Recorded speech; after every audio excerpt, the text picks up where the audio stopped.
নির্যাতন ব্যতীত একজনকে যদি বাদ দেওয়া হয়, তোমার কোন ইবাদত আল্লাহ নিবে না।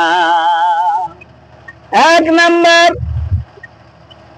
আমার মোহাম্মদ মুস্তাফা সবাই বলে সাল্লাল্লাহু আলাইহি সাল্লাম।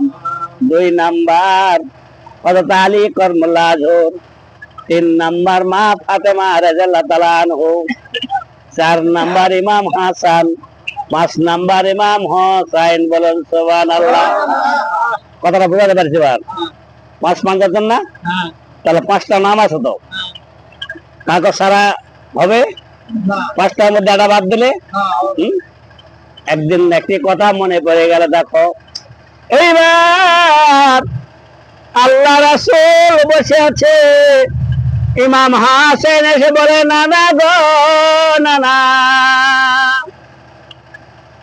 আমরা তো ঘোড়ায় চড়িনি নানা, ঘোড়া কেমন আর ঘোড়া কেমন?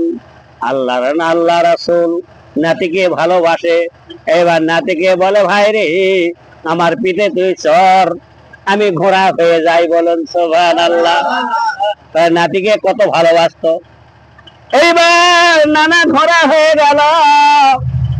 আগে 2 হাত দিল, পিছে 2 পা দিয়ে ঘোড়া উপর হয়ে ঘোড়া হলেন। এবার ইমাম হোসেনকে পিঠের উপর তুলে নিলেন।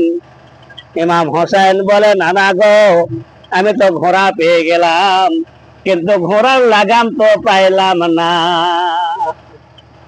কথা বুঝছেন? ঘোড়া তো পেলাম, ঘোড়ার লাগাম কোথায়? এইবার দলিল 2টা আসছে। একটা দলিলে বলেছেন মাথার 2 গোছ চুল তুলে হোসেনের মাথায় দিয়ে হাত দিয়ে দিলেন। আর এক কিতাবে আসছে গায়ের মাথার পাগড়ি খুলে মুখের মধ্যে দিয়ে পাগড়ির 2টা মাথা হোসেনের হাতে ধরায় দিলেন। বলেন সুবহানাল্লাহ।